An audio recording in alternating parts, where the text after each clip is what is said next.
Hello friends, आपका स्वागत है स्टडी होम सेंटर पर। तो आप लोग कैसे हो? मैं आशा करता हूँ स्वस्थ होंगे और पढ़ाई बहुत धाकर तैयारी से कर रहे हो। देखो आज का जो वीडियो है ना क्लास 6 के लिए है और देखने वाले हम लोग क्लास 6 का हम लोग पढ़ने वाले हैं मैथ। क्या देखने वाले हैं? मैथ का देखने वाले हैं हम लोग। क्या देखने वाले हैं हम लोग मैथ पढ़ने वाले हैं और मैथ का देखने वाले हैं हम लोग गणित विषय। क्या देखने वाले हैं? गणित का देखने वाले हैं हम लोग चैप्टर 4। क्या देखेंगे हम लोग? चैप्टर 4 देखने वाले हैं कि चैप्टर जो 4 में क्या दिया हुआ है कि संख्याओं के साथ खेलना। चैप्टर का नाम क्या है? संख्याओं के साथ खेलना है ना। गणित का देखने वाला है चैप्टर 4, ठीक है। ये पार्ट 4 देखने वाले हैं संख्याओं के साथ खेलना। उसका क्या देखने वाले हो? उसका हम लोग देखने वाले हैं एक्सरसाइज 4.1 के लिए जितना सारा इंपॉर्टेंट फार्मूला है, ठीक है, जितना सारा इंपॉर्टेंट नोट्स है उसको देखेंगे, ठीक ना। जब इसको आप लोग लिख लोगे, आप लोग इसे याद कर लीजिएगा तो आप लोग क्या हो 4.1 जो है ना 4.1 उसको बनाने के लिए बहुत आसान हो जाएगा, ठीक है। तो सबसे पहले इसको ऊपर जितना भी बता रहे हैं उसको अच्छा से कॉपी नोट करते जाना है। उसके बाद क्या होगा 4.1 लिखाएंगे, ठीक है, 4.1 लिखाएंगे। उसके बाद क्या होगा जितना सारा लिखाएंगे और आप लोग समझ में आएगा, ठीक ना। यदि आप लोग इसको कवर कर लीजिएगा तो अब इसलिए पहले हम सोचे कि हम लोग पहले इसको 4.1 के लिए कुछ इंपॉर्टेंट नोट्स है उसको लिखाएंगे। उसके बाद हम लोग चलेंगे आगे कुछ प्रश्नावली की ओर 4.1, ठीक है। देखो पहला मेरा नोट्स क्या है, फिर हम लोग पहला समझना है पहले गुणनखंड किसको बोलेंगे। क्या बोलेंगे? गुणनखंड किसको कहते हैं, ठीक है। देखो वे सभी संख्याएं जो एक दिए हुए संख्या को पूर्णतः विभाजित करते हैं उस संख्या का गुणनखंड कहलाता है। सिंपल सा लॉजिक है। जिसे पूछेगा बता 4 का गुणनखंड क्या होगा, जैसे एग्जांपल पूछेगा कि बता 4 का गुणनखंड क्या होगा, तो गुणनखंड उसी को बोलते हैं जो ऐसा संख्या बताओ जो 4 को पूरी विभाजित करता है। ऐसा संख्या बताओ जो 4 को पूरी भाग लग जाएगा। बता ऐसा कौन संख्या होगा? 1 से भागा लगेगा, फिर 2 से भाग लग जाएगा पूरी, फिर 4 से भी लग जाएगा। मतलब 4 देखो यहाँ पर 4 का गुणनखंड क्या क्या हो जाएगा? 1 होगा, 2 होगा, 4। इस तरह इसको बोलते हैं लोग गुणनखंड। इसी को क्या बोलते हैं हम लोग? गुणनखंड। इसी को बोलते हैं लोग गुणनखंड। गुणनखंड उसी को बोलते हैं वे सभी संख्याएं जो एक दिए हुई संख्या को, एक दिया हुआ संख्या रहेगा उसको भी पूर्णतः विभाजित करते हैं। मतलब ऐसा दिया हुआ संख्या रहेगा उसको बता ऐसा कौन कौन संख्या है जिसको इसको जो दिया है उसको संख्या को पूरी भाग लगाएगा। कौन कौन संख्या होगा 4 का? 1 होगा, 2 होगा, 4 होगा। ऐसे पूछेगा मतलब 10 का गुणनखंड क्या क्या होगा? 1 होगा, 1 से 10 भाग लग जाएगा, फिर 2 से भी कट जाएगा, 2 बचे 10, फिर 5 से करेगा 5 10, फिर 10 से करेगा 10 से 10 बराबर भाग लगता है कि नहीं। जब पूरी भाग लग जाए उसी को बोलते हैं हम लोग गुणनखंड, ठीक है। देखो 20 का बता 20 का गुणनखंड क्या हो सकता है? बता 20 जो है क्या दिया? 20 मेरा संख्या दिया, ठीक है। मालूम करो 20 जो संख्या दिया हुआ है कौन कौन संख्या से भाग लगेगा। पहले सबसे पहले 1 से लगेगा, फिर 2 से लगेगा, फिर 4 से लगेगा, 5 से भी लगेगा, 5 होगा 20, 10 दूना 20, 20 से 20 कट जाएगा। इसी को बोलते हैं गुणनखंड, ठीक है। समझ में आ गया? चलो आगे देखते हैं दूसरा में क्या है। दूसरा स्टार्ट हम लोग क्या पढ़ना है? आभाज्य संख्या। क्या पढ़ना हमको? आभाज्य संख्या किसको बोलेंगे? देखो वे संख्याएं जो केवल एक, देखो ऐसा संख्या बताना है, ऐसा संख्या ढूंढना है जो एक, देखो जो बोला है जो केवल एक और स्वयं माने एक से और खुद वही संख्या, जो संख्या रहेगा वही संख्या, ठीक ना। वे संख्याएं जो केवल एक और स्वयं से पूर्णतः विभाजित होती है उसको बोलते हैं आभाज्य संख्या। क्या बोलेंगे? देखो ऐसा संख्या आप लोग बताना है जो खुद से और एक से भागा लगेगा उसी को बोलते हैं हम लोग आभाज्य संख्या। मतलब ऐसा कौन कौन संख्या हो सकता है? ऐसा हो सकता है 2, क्या हो सकता है? 2, 3 भी है। देखो 2 जो संख्या है ना सिर्फ देखो 1 से भागा लगेगा और सिर्फ 2 से। देखो खुद मतलब देखो स्वयं मतलब क्या हो? स्वयं मतलब होता है जो खुद वहाँ रहेगा उसी को, ठीक है। ये 3 को पता कौन कौन से भाग? देखो 3 जो है कौन कौन से भाग रहेगा? नहीं 1 से भागा लगेगा और 3 से, मतलब खुद से लगेगा 1 से, ठीक है। उसी को बोलते हैं हम लोग आभाज्य संख्या। जैसे 5 बताओ 5 किससे लगेगा? 1 से पहले भागा लगेगा उसको कितना? 5 से। कोई बताओ कोई दूसरा संख्या से भाग लगा? दूसरा संख्या से भाग नहीं लगा रहा है, उसी को बोलते हैं हम लोग आभाज्य संख्या। मतलब खुद एक और दूसरा संख्या से नहीं लगा जाए, जो खुद है उसी संख्या से भाग लगेगा उसी को बोलते हैं हम लोग आभाज्य संख्या। जैसे कि मान के चलो पीछे बोले बताओ 10 बता 10 आभाज्य संख्या है कि नहीं? 10 आभाज्य संख्या नहीं है। क्यों? देखो 10 जो होगा 1 से भी भागा लग रहा है और 2 से भी भागा लग रहा है, 5 से भी भागा लग रहा है और 10 से भी भागा लग रहा है। तो आभाज्य संख्या उसी को बोलेंगे जो एक से और स्वयं जो है उसी से भागा लगना चाहिए, बस 2 संख्या से। जो एक देखो 1 तो सब में होना चाहिए और जो 10 जो है मतलब जो खुद है उसी से भागा लगना चाहिए, जो खुद होगा उसी से, ठीक है। उसी को बोलते हैं हम लोग आभाज्य संख्या। तो 2 चीज़ क्या हुआ? ये 2 चीज़ फालतू आ गया, उसको बोलते हैं हम लोग आभाज्य संख्या नहीं बोले। जैसे आप लोग बोलेंगे 15 आभाज्य संख्या है कि नहीं सर? ना 15 आभाज्य संख्या नहीं है। क्यों सर? जैसे देखो यहाँ पर 1 से भागा लगेगा, देखो 3 से भागा लग रहा है, 5 से भागा लग रहा है, फिर कितना 15 से। देखो 1 तो लग ही रहा है पर स्वयं से भी लग रहा है, मतलब खुद से। आभाज्य संख्या उसी को बोलेंगे जो 1 से भाग लगता हो और जो खुद रहेगा, जो वहाँ पर खुद संख्या जो संख्या दिया रहेगा उसी संख्या से भाग लगेगा उसी को बोलते हैं आभाज्य संख्या। तो देखो 2 चीज़ फालतू आ गया, ऐसे को इसका नहीं आना चाहिए, 2 को एक्स्ट्रा चीज़ नहीं आना चाहिए, कोई भी फालतू चीज़ नहीं आना चाहिए। जो खुद होगा और 1 होगा बस वही से भाग लगेगा उसी को बोलते हैं हम लोग आभाज्य संख्या। जैसे एग्जाम्पल लिखे हैं 2, 3, 5, 7, 11, 13, 17, 19। जैसे पूछेगा बता सबसे छोटी आभाज्य संख्या क्या है? बस बता सबसे छोटी आवाज संख्या क्या होगा? 2। क्या पूछेगा? सबसे छोटी आवाज संख्या किसको बोलेंगे? याद रखना 2। क्वेश्चन पूछता है कि बता सबसे छोटी आवाज संख्या क्या किसको बोलेंगे, तो याद रखना 2 को सबसे छोटी आवाज संख्या बोलते हैं। ठीक है, अब बोले ऐसा कौन सा संख्या है जो सम है और अभाज्य? कौन सा संख्या होगा? 2 ही होगा। ठीक है ना, अब बाद में समझाएगा। ठीक है, देखो अब दूसरा स्टेप में क्या दिया, नेक्स्ट स्टेप क्या दिया हुआ है? भाज्य संख्या। क्या बोलेंगे? भाज्य संख्या। देखो भाज्य संख्या उसको बोलेंगे जो एक और स्वयं के अलावा दूसरे संख्या से भाग लगे, उसी को बोलते हैं हम लोग अभाज्य संख्या। जैसे एग्जांपल देखो यहाँ पर समझाते हैं, वो संख्या जो एक तथा स्वयं के अलावा, जैसे हम लोग देखो 2 5 है ना, ऐसा एक्स्ट्रा चीज। देखो वह संख्या जो एक से भागा लगेगा और स्वयं से भागा लगेगा, बाद में फिर और दूसरा से आएगा, देखना के अलावे कोई दूसरी संख्या से पूर्णतः विभाजित होती है, उसको बोलते हैं लोग भाज्य संख्या। मतलब ऐसा संख्या बताओ जो एक से कटेगा और स्वयं से भी कटेगा और भी दूसरा संख्या से कट सकता है, उसी को बोलते हैं लोग भाज्य। जैसे मान चलो 2, देखो 2 मेरा अभाज्य संख्या, 2 क्या है मेरा? 1 से कट रहा है, 2 से कट रहा है, क्या मेरा अभाज्य संख्या, लेकिन अभाज्य संख्या नहीं है। क्यों सर? ये देखो यहाँ पर 1 से तो कट रहा है और स्वयं से, लेकिन दूसरा संख्या से कट, देखो दूसरा संख्या से नहीं कट रहा है, फालतू चीज से नहीं कट रहा है। लेकिन 3 भी क्या है? अभाज्य संख्या। लेकिन 4 जो है मेरा भाज्य संख्या, 4 क्या है मेरा? भाज्य संख्या। क्यों सर? देखो 1 से कट रहा है, फिर 2 से भी कट रहा है, फिर स्वयं से भी कट रहा है। मतलब देखो भाज्य संख्या उसी को बोलेंगे जो एक और स्वयं के अलावा कोई दूसरा संख्या से भाग लगेगा, उसी को बोलते हैं हम लोग भाज्य। जैसे मैं देखो यहाँ पर लिखे हैं 4 6, देखो 6 क्या होगा? भाज्य संख्या। क्यों सर? देखो 1 से भी कट रहा है, 2 से भी कट रहा है, 3 से भी कट रहा है और 6 से भी कट रहा है। देखो अब भाज्य संख्या उसी को बोलेंगे जो एक और स्वयं के अलावे कोई दूसरा से भाग लगेगा, उसी को बोलते हैं हम लोग भाज्य संख्या। ठीक है, जैसे 4 6 8 9 10 12 14 15 16। ठीक है, देखो सब में है जो एक से भागा लगेगा और स्वयं खुद से भी भागा लगेगा और कोई दूसरा संख्या से भागा लगेगा, उसी को बोलते हैं हम लोग भाज्य संख्या। क्या उसको बोलते हैं हम लोग? भाज्य संख्या कहते हैं। ठीक है, तो आगे जाते हैं हम लोग अगला नोट्स में चलते हैं। अगला नोट्स में क्या देखेंगे हम लोग?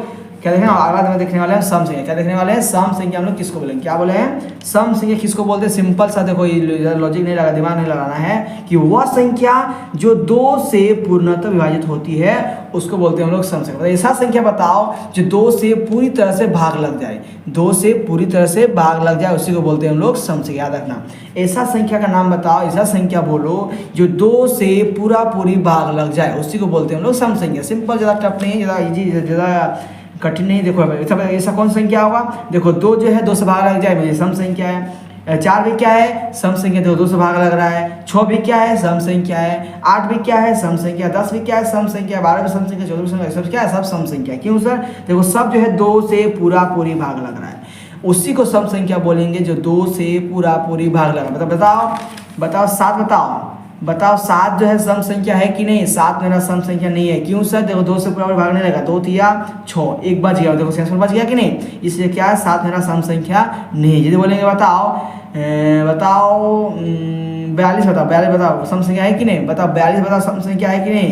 तो चेक करेंगे, 2 से बताओ, 2 से भागा देंगे तो 42 क्या, 42 को भागा दो 2 से, 2 दूना 4, खत्म, 0 हो जाएगा। फिर देखेंगे 2 2 एकम 2, कितना आ गया? 21, मतलब पूरा भाग लग गया। मतलब 2 क्या है सर? देखो 42 क्या है? मेरा सम संख्या है। सम संख्या उसी को बोलेंगे जो 2 से पूरी भाग लग जाए, उसी को बोलते हैं हम लोग सम संख्या। ठीक है, आगे जाते हैं। विषम संख्या किसको बोलेंगे? देखो विषम संख्या उसी को बोलेंगे वह संख्या जो 2 से पूर्णतः विभाजित नहीं होती है। मतलब ऐसा संख्या का नाम बताओ, ऐसा संख्या बोलो जो 2 से पूरी भाग न लगे, उसी को बोलते हैं हम लोग, क्या बोलते हैं? उसको बोलते हैं हम लोग विषम संख्या। उसको क्या बोलते हैं? विषम संख्या। ठीक है, देखो सिंपल सा क्या करना है, जैसे 1 मेरा क्या है? विषम संख्या। देखो 1 की 2 से बता, 1 बता 2 से भाग लगेगा? नहीं लगेगा। फिर 0 जाएगा, फिर देंगे पॉइंट 1 होगा, फिर देंगे पॉइंट 0, 2 10। देखो पॉइंट लगा 0 बता 2 से पूरा भाग लगा? नहीं लगा। देखो 0 का है, पॉइंट लेना चाहिए, पॉइंट किसी भी नहीं आना चाहिए, पॉइंट के बारे में नहीं करना, बात करना है, सिर्फ जहाँ से बच गया छोड़ देना है। पॉइंट लगा के पूरा तो भाग लग जाए, लेकिन पॉइंट हमको नहीं लाना, ठीक है? पॉइंट को नहीं उपयोग करना है, ठीक है? तो उसी को बोलते हैं ना विषम संख्या। क्या बोलेंगे विषम संख्या? 3 में क्या है? विषम संख्या। देखो 3 को भागा दो कितना से? 2 से, 2 एकम 2, देखो शेष तो बच गया। यदि 2 से पूरी भाग ना लगे, उसको बोलते हैं लोग विषम संख्या। क्या बोलते हैं उसको? विषम संख्या। जो 2 से पूरा भाग लगे उसको बोलते हैं हम लोग सम संख्या। ठीक है, आगे चलेंगे, आगे क्या देखेंगे हम लोग? सअभाज्य संख्या। क्या देखेंगे हम लोग? सअभाज्य संख्या किसको बोलेंगे? याद रखना, किसको बोलते हैं हम लोग? देखो ध्यान समझो, यहाँ पर 2 संख्याओं के युग्म, 2 संख्याओं के युग्म मतलब योग मतलब क्या होता है? जोड़ा। योग मतलब क्या होता है? जोड़ा। देखो 2 संख्याओं के जोड़े बोलो, चाहे हो जोड़े बोलो चाहे योग बोलो, योग मतलब क्या होता है? जोड़ा। ठीक है, 2 संख्याओं के जोड़े सअभाज्य संख्याएं कहलाते हैं। कैसे कहलाएंगे? यदि एक के अलावे कोई भी उभयनिष्ठ गुणनखंड नहीं हो। क्या हो रहा है? यदि कुछ नोट है, देखो कुछ यहाँ पर कुछ यहाँ शर्त है। क्या शर्त है? यदि एक के अलावे कोई दूसरा कुछ उभयनिष्ठ गुणनखंड नहीं होना चाहिए। उभयनिष्ठ मतलब क्या होता है? जिसमें दूसरा चीज कॉमन नहीं मिलना चाहिए। इसे देखो आप समझाते हैं। देखो यहाँ 8 है 15, देखो 8 का 8 क्या करेंगे? अभाज्य गुणनखंड करें। आप बता आज का 8 का बता, 8 का क्या करेंगे, इसको गुणनखंड करो, फिर 15 गुणनखंड करो, क्या करेंगे देखो। और 8 बताओ, 8 का बताओ कौन कौन भागा से बताओ, 8 जो है कौन कौन भाग से कटेगा बताओ। 1 से कटेगा, ठीक है, 2 से भी कटेगा, और 4 से कटेगा, और 8 से कटेगा, ठीक है। फिर 15 का बताओ, 15 कौन कौन भाग कटेगा, 1 से कटेगा, और 3 से कटेगा, 5 से कटेगा, 15 बताओ। अब इसको मिलाओ तो मैच करो तो कौन कौन से क्या मैच कर रहा है, देखो यहाँ पर कौन कौन से क्या मिल रहा है, सिर्फ 1 मिल रहा है। अब बताओ कौन सा क्या मिल रहा है, कुछ दूसरा कुछ मिल रहा है, कुछ दूसरा कुछ नहीं मिल रहा है। तो उसी को स्वाभाविक संख्या बोलेंगे जब इसको गुणनखंड करेंगे दोनों को, और जब मिलाएंगे तब यदि एक के अलावा कोई दूसरा कुछ मिल रहा है तो समझ जाना वो स्वाभाविक संख्या नहीं है। यदि सिर्फ खाली एक मिलेगा तो उसको बोलेंगे हम लोग स्वाभाविक संख्या, उसको बोलेंगे, ठीक है। कब, जब हम लोग एक के कोई दूसरा कुछ मिलेगा तब, यदि उसको मिल गया दूसरा कुछ तो उसको बोलेंगे स्वाभाविक संख्या, नहीं बोलेंगे। आइए सिर्फ खाली एक मिलेगा दोनों में तो उसको बोलते हैं हम लोग स्वाभाविक संख्या। जैसे कहते हैं 4 5 9 है, देखो 5 का गुणनखंड करो, 9 का गुणनखंड करो, 5 का कितना होगा, पहले कटेगा 1 से कटेगा, 5 से कटेगा, फिर देखो 1 से कटेगा, 3 से कटेगा, और 9 से आएगा, ठीक है। देखो क्या क्या मिल रहा है, सिर्फ इसमें 1 मिल रहा है, 1 मिल रहा है कि नहीं, मतलब क्या है, स्वाभाविक संख्या है। देखो इसमें 2 11 करो, 11 2 11 का गुणनखंड करो, देखो 1 से कटेगा 2, 2 से भी कटेगा 2, ठीक है। 1 से आएगा 11 और 11 का 11, देखो इसमें क्या क्या मिल रहा है, सिर्फ 1 मिल रहा है, सिर्फ क्या मिल रहा है, 1। तो उसी को बोलते हैं हम लोग स्वाभाविक संख्या, जिसमें सिर्फ 1 मिलता हो, जिसमें क्या होगा, जिसमें सिर्फ 1 मिलता हो उसी को बोलते हैं हम लोग स्वाभाविक संख्या, ठीक है। आगे देखते हैं हम लोग अगला पॉइंट में क्या दिया हुआ है, अभाज्य युग्म। अभाज्य युग्म किसको बोलेंगे, देखो कहते हैं अभाज्य जोड़ा, जिसको बोलते हैं हम लोग जुड़वा अभाज्य, ठीक है। देखो अभाज्य संख्याओं के युग्म, क्या बोला है, अभाज्य संख्याओं के युग्म जिनके बीच 2 का अंतर हो। देखो ऐसा 2 अभाज्य संख्या बताओ जिनके बीच 2 अंतर, जिनके बीच क्या होना चाहिए, जिसके बीच हमारा 2 अंतर होना चाहिए, 2 का और फर्क होना चाहिए। जैसे आप लोग जैसे बोलेंगे जैसे 5 7, 2, देखो 2 और फर्क है कि नहीं, देखो 2 और फर्क है। ऐसा 2 हमको देखो दोनों अभाज्य संख्या लेना है। देखो 4 और 9 मत ले, देखो 4 क्या है, देखो 4 और अभाज्य संख्या नहीं है, क्यों, देखो ये क्या है, 1 से भी कट रहा है, 2 से भी कट रहा है, 4 से भी। अभाज्य संख्या उसी को बोलेंगे जो 1 से और स्वयं से कटेगा, उसी को बोलते हैं हम लोग अभाज्य संख्या, ठीक है। तो 2 में आना चाहिए, ठीक है, उसी को बोलते हैं। 4 9 क्या हो, नहीं होगा। ऐसा 2 संख्या बताओ, दोनों अभाज्य संख्या होना चाहिए और दोनों के बीच कितना अंतर होना चाहिए, 2 का, ठीक है। देखो जैसे एग्जाम्पल देखो, अभाज्य संख्याओं के युग्म जिनके बीच 2 का अंतर हो, कितना अंतर हो, 2 का अंतर हो, उसी बोलते हैं हम लोग अभाज्य युग्म। जैसे कि एग्जाम्पल क्या बोल सकते हैं, 3 और 5, देखो दोनों अभाज्य संख्या, 3 और 5 दोनों अभाज्य संख्या, लेकिन दोनों देखो दोनों बीच कितना अंतर, दोनों के बीच 2 का अंतर। देखो अगर किसे अंतर मालूम करेंगे, देखो सिंपल हो जाएगा, किसे अंतर मालूम करते हैं। देखो ऊपर में देखो सबसे फर्स्ट में कौन है, तो पता सबसे अधिक कौन है, 5, सबसे कम कौन है, 3, तो 5 बटा 3 से कितना बचेगा, 2। देखो 2 का अंतर है कि नहीं, इस तरह का। देखो सबसे ज़्यादा कौन है, 7, घटा दो 5, कितना बचेगा, 2। देखो 2 का अंतर है, इसे इसको करो, सबसे बड़ा कौन है, 13, घटाओ 11, कितना बचेगा, 2। देखो सब में 2 का अंतर, देखो सब में 2 का अंतर आ रहा है, इसी को बोलते हैं हम लोग, क्या बोलते हैं उसको, अभाज्य युग्म बोलते हैं, ठीक है। आगे बढ़ते हैं हम लोग, अगला स्टार में क्या पढ़ना है हम लोग को, अभाज्य त्रिक। क्या पढ़ना है हम लोग को, अभाज्य त्रिक। अब देखो उसी तरह से हम पढ़ना है। ये मतलब 3, देखो हमने 2 को जोड़ा खोज रहे थे, अब यहाँ 3 को खोजना है, क्या खोजना है, 3 को खोजना है, क्या खोजना है, सॉरी यहाँ पर 1 मिनट नहीं दिखा रहा है, देखना। और क्या पढ़ना है हम लोग अब हमको नेक्स्ट पॉइंट है अभाज्य त्रिक। किसको अभाज्य त्रिक बोलेंगे, 3 लगातार अभाज्य। अब हमको 3 को लगातार अभाज्य संख्या चुनना पड़ेगा जिनके बीच 2 को। पहले क्या करते हैं हम लोग, 2 को चुन रहे थे लगातार, और 2 के बीच 2 अंतर होना चाहिए, ठीक है, 2 का अंतर होना चाहिए, ठीक है। अब की बार क्या हो गया ना, इस बार जो हमको 3 को लगातार खोजना है और अंतर कितना होना चाहिए, अंतर हमको 2 होना चाहिए, अंतर इसके जिनके बीच 2 अंतर होना चाहिए, कितना दिया, 2 अंतर होना चाहिए, ठीक है। 1 मिनट थोड़ा सा। अब देखो यहाँ पर अभाज्य त्रिक उसी को बोलेंगे ना, 3 लगातार अभाज्य संख्या होना चाहिए, ठीक है, समूह जिनके बीच कितना अंतर होना चाहिए, जिसके बीच 2 का अंतर होना चाहिए। जैसे एग्जाम्पल देखो यहाँ पर, देखो तीनों अभाज्य संख्या, 3 लगातार, मत बोलना सर यहाँ पर 5 है तो इसके बाद बता, इसके बाद अभाज्य संख्या कौन आता है, इसके बाद आता है 7, इसके बाद 7 कौन आता है, 7 बाद आता है अभाज्य संख्या 11। इस तरह से बस सीरियल तीनों लेना है और जिसके बीच कितना अंतर होना चाहिए, 2 का अंतर होना चाहिए, 2 का अंतर, कितना अंतर होना चाहिए, 2 का। देखो यहाँ पर 3 5 7, देखो सब में देखो दोनों का अंतर है, देखो यहाँ पर 3 है, फिर देखो 3 के बाद 4 5, 2 का अंतर हुआ कि नहीं, फिर देखो 5 से 7, 5 के बाद 6 7, देखो 2 का अंतर, ये क्या हुआ, अभाज्य त्रिक हुआ, ठीक है। तो ये हम लोग जितना भी बताइए यहाँ तक, ये सब क्या है ना, एक्सरसाइज 4.1 मतलब प्रश्नावली 4.1 के लिए सभी जितना भी बताएं, 4.1 के लिए जितना बताएं अभी नोट्स, ये 4.1 के लिए 4.1 में काम आने वाला है, ठीक है। इसको अच्छा से नोट कर लीजिए कॉपी में, ये नहीं नोट किया तो फिर अच्छा तुरंत पीछे चलो और पीछे नोट कर लो कॉपी में पहले, उसके बाद फिर 4.1 बनाएंगे, ठीक है। तो अभी दोस्तों थैंक यू, बंदे मातरम। यदि आप चैनल पर नए आए हैं तो चैनल को सब्सक्राइब कर लीजिएगा, अपने दोस्तों को शेयर कर दीजिएगा, जितना हो सके दमकार से शेयर कीजिएगा, ठीक है। दबा के शेयर कीजिए अपने दोस्तों को, लाइक कीजिए, कमेंट कीजिए, वीडियो कैसा लगा। थैंक यू, लव यू दोस्तों, बंदे मातरम।